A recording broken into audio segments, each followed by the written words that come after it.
We got a lot of information from California about their exam procedures and what the exam is going to look like.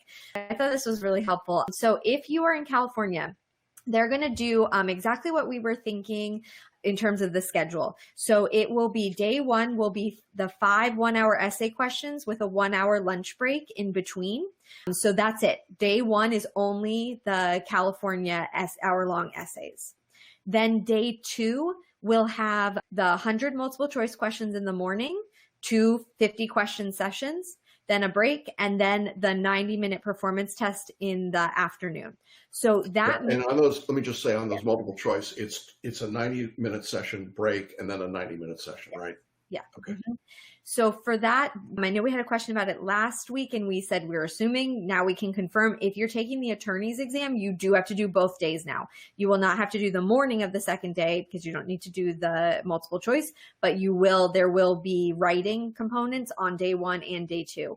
The important thing for everyone, I think, to note about this, anybody who's going to an online test, is most jurisdictions are realizing that the online test takes a lot longer than the in-person does to administer.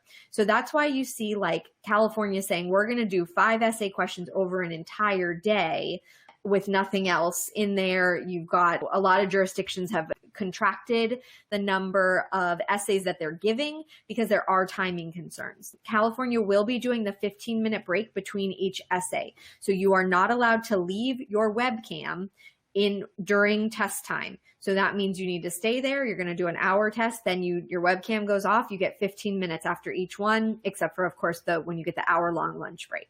So you'll have that between each essay. You'll have 10 minutes after the break to log back in. So you think about it, that is a lot of extra time. If every time in between every essay, you're getting 15 minutes plus another 10 minutes to log back in, there's going to be a lot of downtime on these days. Yeah. And just to be clear for everybody, California had the experience of the first year baby bar in June, seems so long ago, and that was the only online bar exam that's ever been given. So this state is way ahead of everybody else, and that's why we're giving extra attention, because we think that what they learned on the baby bar is probably where everybody else is going to end up, or something close to it. Mm-hmm. So if you're a Florida bar taker and you're thinking, well, why do they keep talking about all this stuff? Well, I think Florida is going to end up having to do a whole lot of what California is doing, and I think it's applicable. So that's right. The reason. No going back to edit any essays or performance tests. Once you're done with that piece, it's gone. So obviously you can't flip through. You're not picking your order. On that multiple choice, you can go back and forth between questions. Obviously, we're going to suggest that you not do that and you just push through, but it does have a mechanism for allowing you to move between the questions. Okay, so one of the really exciting things about California, which we're just really going to hope happens for anyone who has to take the performance test, is that in California, they are going to let you only on the performance test have 8 blank pieces of paper, and you get to write notes down for yourself. So that's super exciting. You're going to literally have to hold up each front and back, each piece of paper before you take the performance test. So get unlined, I would get computer paper, just like printer paper, 8 pieces. You cannot have any more in the room even. So don't have a big pile, just count out your 8 pieces.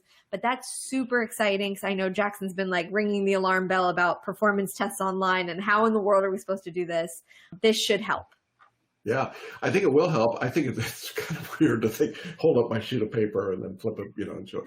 But it's a solution that nobody else has come up with yet. So this could be one of those where I think other states that are doing the MPT may say, okay, that could be done. I mean, and if I think it's got possibilities. I know some of you are already trying to figure out invisible ink. Don't, but I think that it's a good step. Yeah, definitely. I know we had questions last week about whether they were going to allow desktops. They are not. California is not allowing desktops. So even though you're taking it at your home, you still have to use a laptop specifically.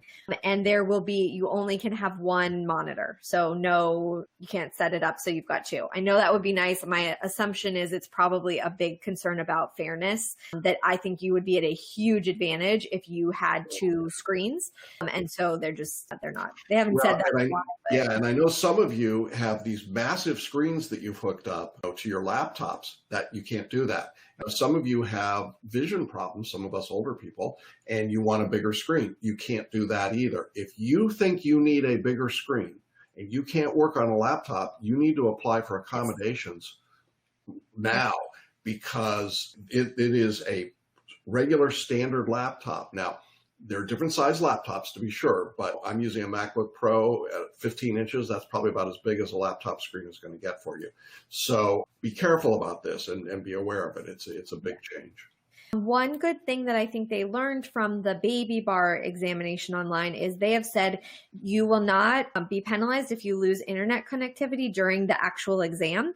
So the only times they're requiring you to be connected to the internet is when you're doing your login and when you're uploading. And so it's okay if your internet goes in and out or whatever while you're actually taking the exam. What they are concerned about is if you have 10 minutes, I believe, from the start of each section to start. And if you haven't logged in with the password by then you're done. That's it. You can't take any more. So that's the only place where internet connectivity is important. So I think that's a positive thing. I will say another piece that they definitely learned directly from the June baby bar is a lot of people had trouble knowing that they were supposed to go to an external ExamSoft website to get the password. So they were just in the ExamSoft software waiting for it to start, and it didn't start. So this is the hard thing with not having a proctor right in front of you to tell you the directions. So what they're going to do is they're going to do a practice run through that's required. So everyone will practice taking the test. You will practice going to the website, getting your password, logging in. So you'll go through that whole procedure. If you need to do that, if you have any questions about it, you need to contact them contact them that day and get it cleared up. Because we do know we had some students who lost a couple minutes of the first question because they didn't realize that they had to go to the website first. And apparently it was a big enough problem that the bar examiner specifically said, we're going to fix it this way with this remedy. Yeah. And California is using ExamSoft. That's their provider.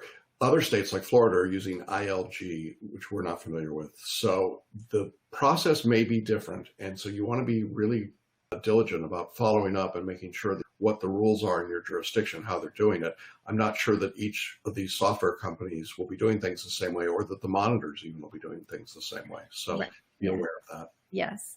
Also, I should note you will be able to highlight in the performance test. So I think that's really, obviously it's on your screen. So there won't be any physical highlighting, but you will be able to highlight on the screen, which I think should be very helpful along with the scratch paper.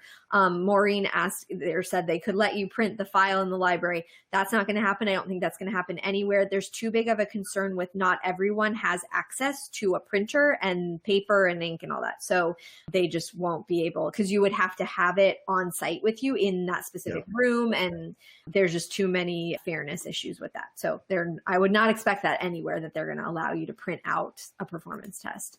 Okay, then you can put they'll have timed reminders in there if you want to, and you'll be able to cut and paste. And I think that's mostly what I think we wanted to say about California. All the same things that we've heard before about no food or drink. Yes, you can bring in one pillow.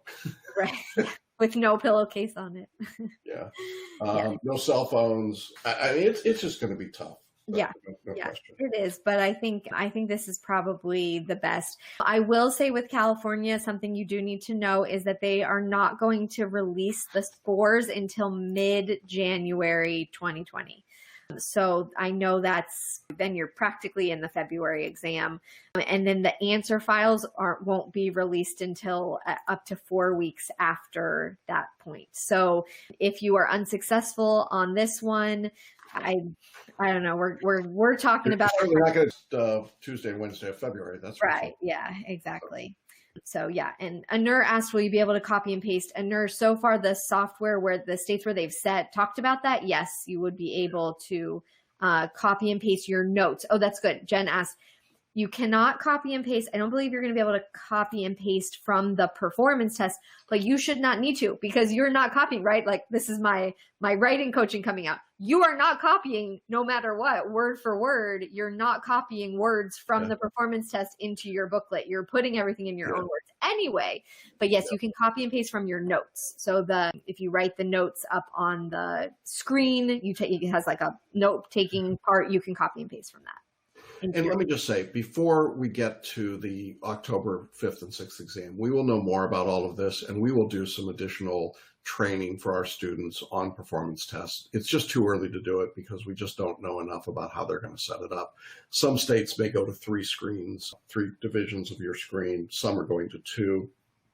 We're just waiting for some uniformity here to get a sense of how it's going to be administered, and then we'll give you more.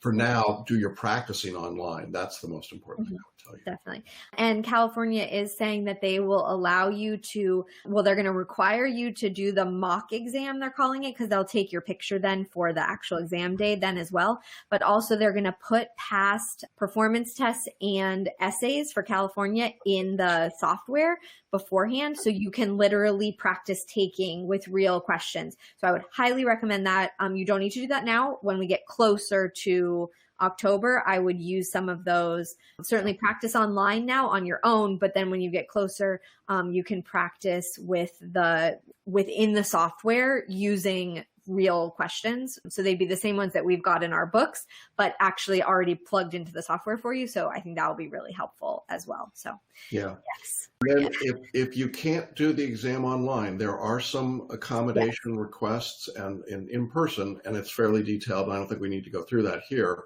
but you should look at the report or the letter that came from the Cal examiners, follow those details and do it now.